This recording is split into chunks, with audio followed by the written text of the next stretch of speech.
Hey y'all, I'm Deidra, and this is ShadeTree Reads.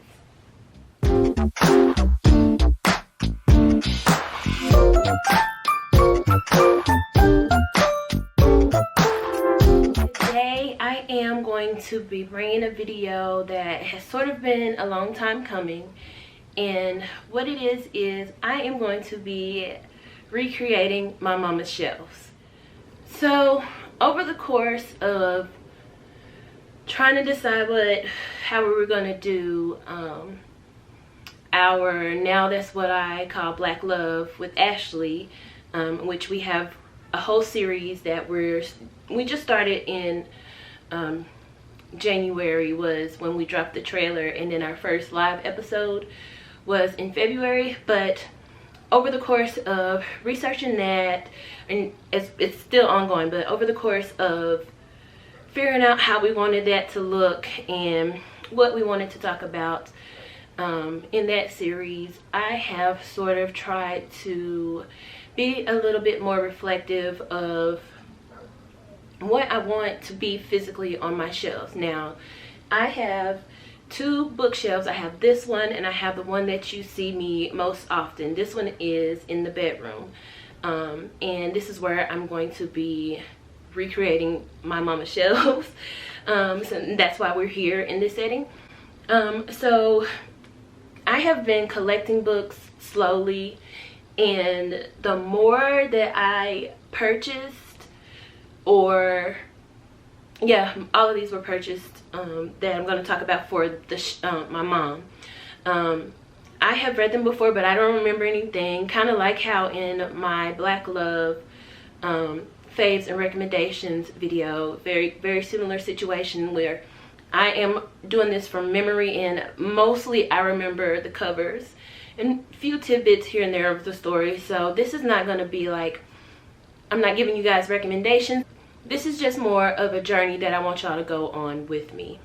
At the end of the video will be some other books that I have bought and other little bookish items that I have bought in the midst of all of this. But in the first half, or the first part, will be books that my mom had on her shelves that I read. Either I snuck and read them, or or she knew that I had read them. Either way. I am sorry if the angle changed a little bit. I had to turn off the timer. So I'm just going to go through. I have, these are the ones I've already talked about at some point somewhere on YouTube. And I'm just going to go through them in really no big order. Now, this is not a specific book. As I said in the Black Love series channel, Donna Hill was one that my mom did like, but these two books in particular I did not buy with the purpose of recreating her shelves. But Donna Hill was an author, or is an author, that my mom greatly enjoyed, and that is why I recognized her name when I was at the thrift store. So that is why these are here. Everything else in this stack we'll talk about at the end of the video.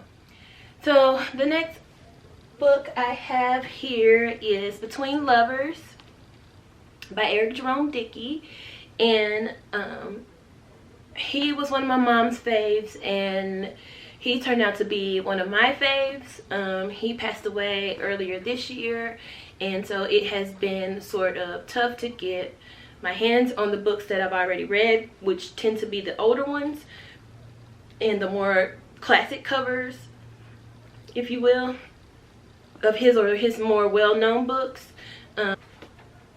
Between Lovers is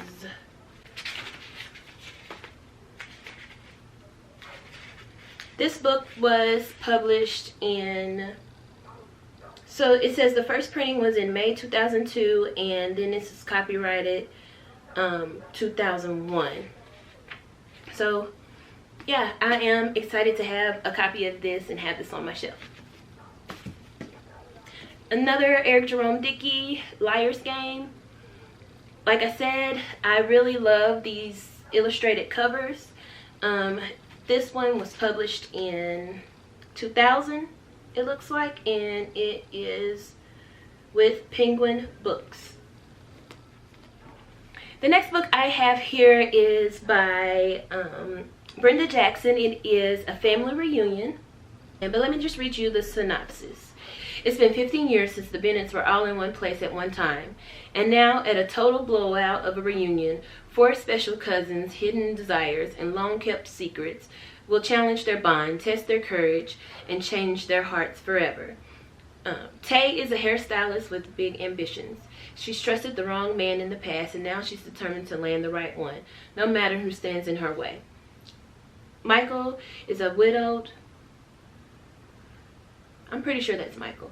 Michael is a widowed airline pilot struggling to manage his teenage daughter, but turbulence comes when a new passion enters his life. Alexia was a chubby little girl who has turned into a sexy superstar who seems to have it all, except the one thing she always wanted to make her life complete: a child. Now she has the perfect man in mind to be the father of her child without his knowledge. Ray Jean is a pretty young doctor engaged to be married, but happiness eludes her because her past is shrouded in mystery. And before she can say I do, she must come home to finally learn the truth.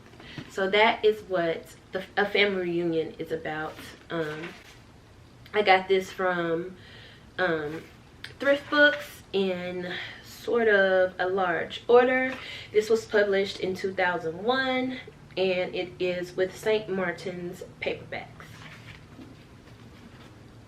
Couldn't get the sticker off, but we have No More Players by Brenda Jackson, which, if I am not mistaken, this is the second book in the, I think it's called No More Players series. I could be mistaken about that.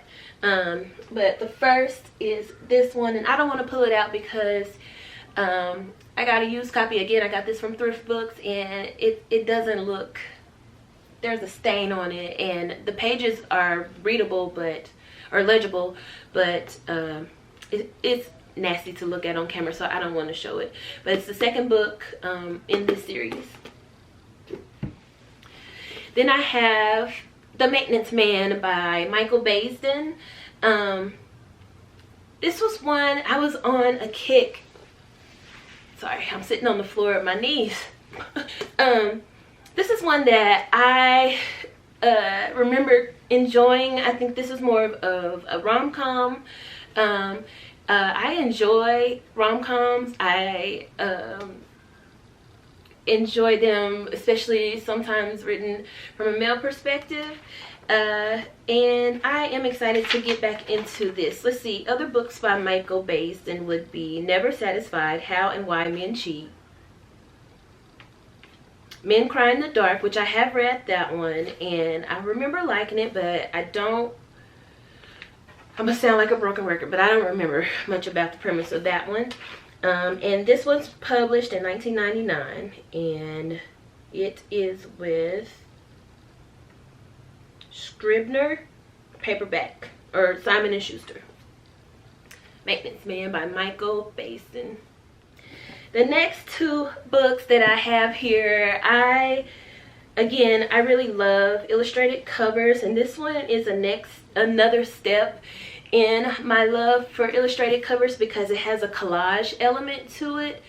So I believe this is the second book in a series. The first one is this one, Ugly Ways, and it also has a collage element to the look of the cover. And this is a hardback, and this is by Tina McElroy Anza. So this is the first book, and then this is the second one. My mom told me a funny story about how this was, she had read this one, which is the first book, and for her book club that she was in back in the day, and so she thought the second one would obviously be good because she really liked the first one, but it was not as good, and the book club roasted her, and I thought that was just the funniest thing when I told her that I had got a copy of this book. So the second book came out in 1996 with Anchor, or published by Doubleday. The first one First one was published in 1993.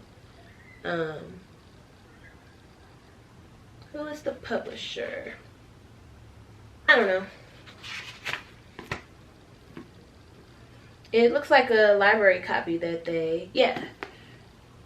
I don't know if you can see it. Anyways, Harcourt Books, Inc. Anyways, yeah, so I'm excited to read these. Now, the deal is with all of these books, y'all might think, well, Deidra, you keep saying you don't remember anything about them and you bought all of them. What are you going to do? Well, the deal is, and y'all can hold me accountable to this wherever, in my DMs, in the comments, and wherever, that other than books I have already pre-ordered, I can't make another mass purchase like this from the thrift store or from thriftbooks.com without having read these. So if you don't see me marking these as reread on Goodreads, then fuss at me.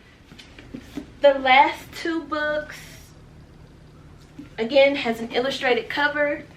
They are by Connie Briscoe, and that is Sisters and Lovers. And Big Girls Don't Cry. This is copyright 1996 by HarperCollins.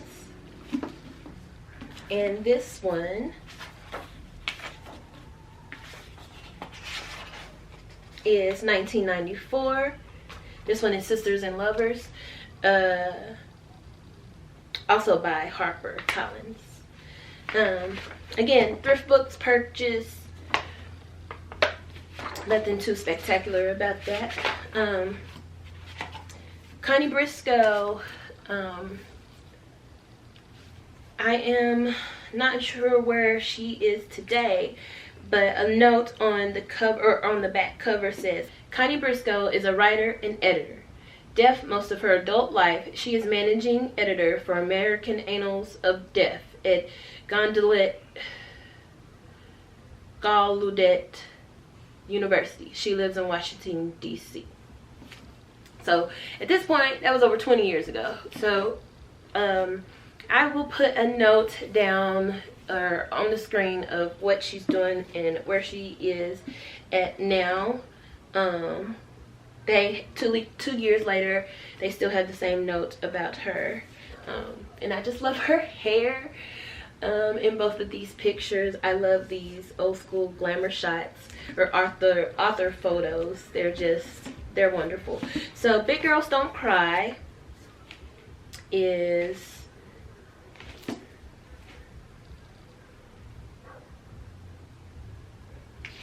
from the best-selling author, Sisters and Lovers.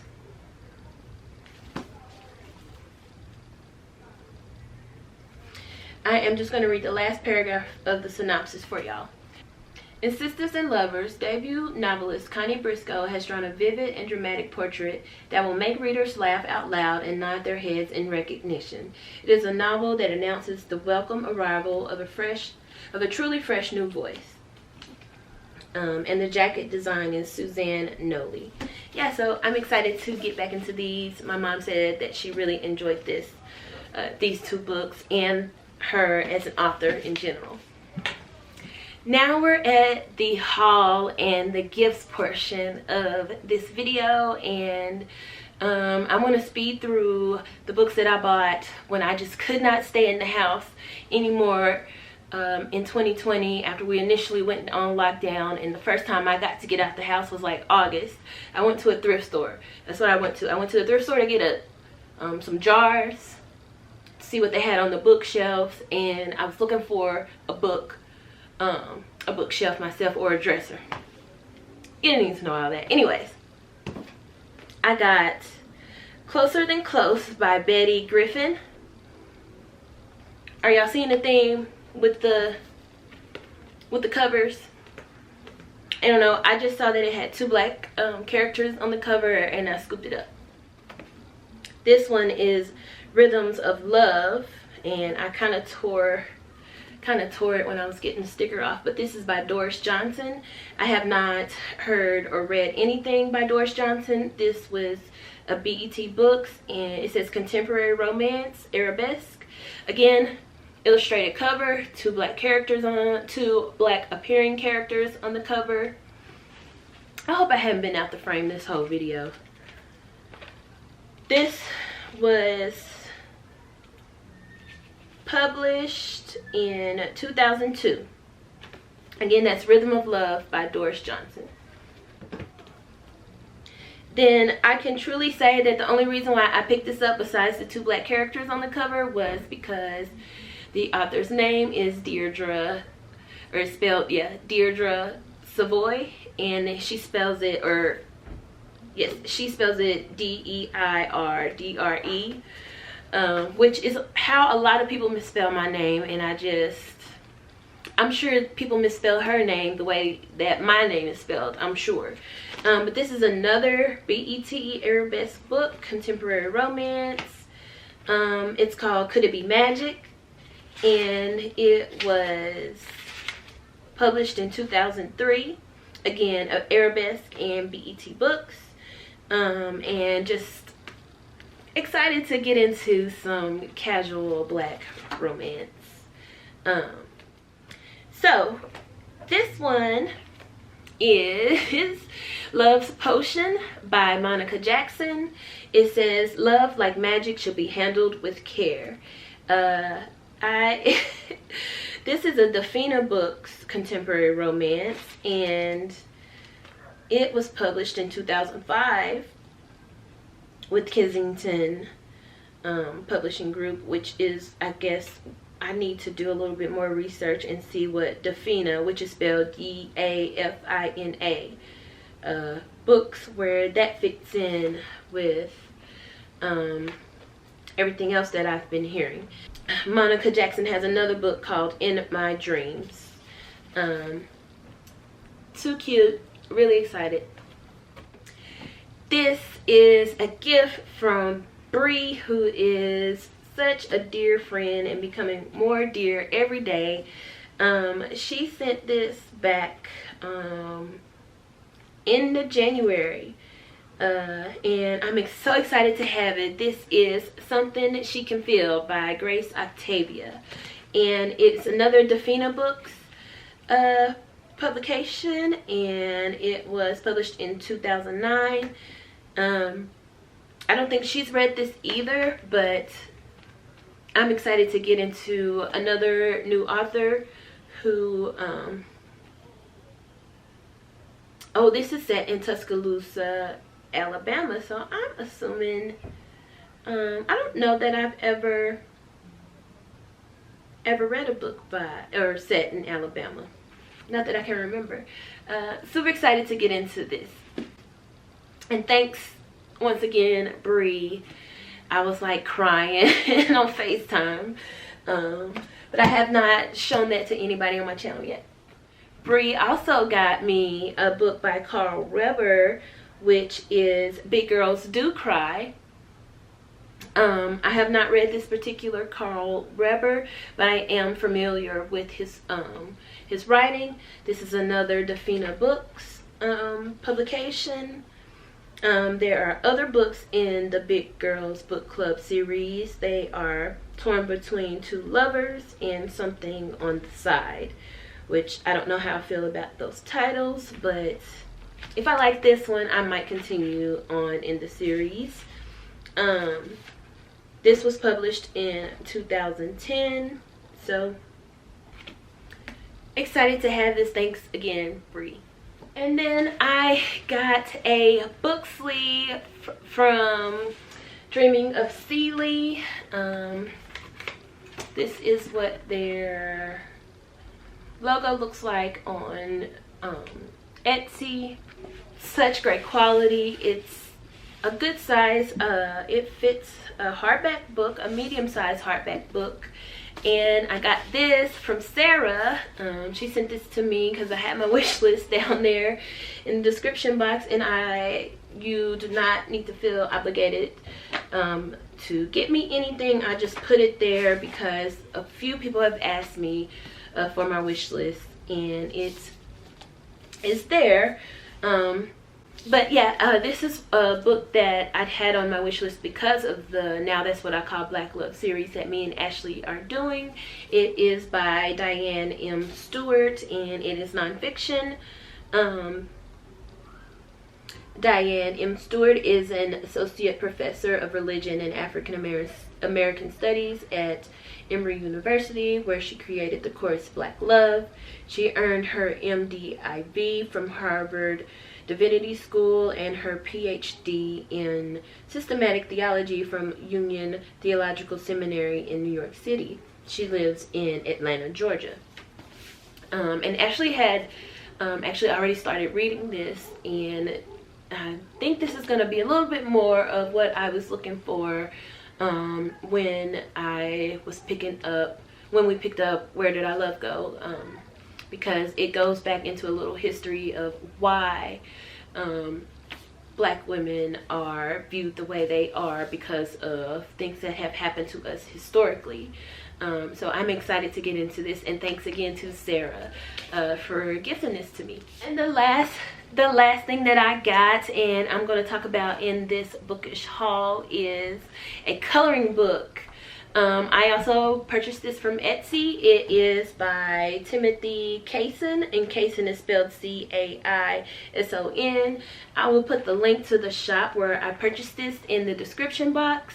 But this is just, it's a coloring book for all ages, but it mostly features children in this book, and Black children to be exact. And let me give you an example of one of the drawings. I just thought this was super cute. Another one that I thought was super cute was this one, where she's getting, or the little one is getting their hair combed, and some of us know that struggle. And some other fun things. A picture that features an adult is a Black chef. And I just thought the art was cool. Coloring is like one of my oldest hobbies, along with reading, and there's nothing that brings me more joy than putting on an audiobook and sitting down and coloring as I am listening to a really good story. I mean, come on, that is too cute. I'm so happy that they didn't, in this book there's almost no coloring. You know how in a coloring book where the printer will make it black for you instead of letting you color it black and decide to be black? Like, a lot of times they do that for the pupils of the eyes, and I'm just happy that the darkest thing is like the outline of the pupil.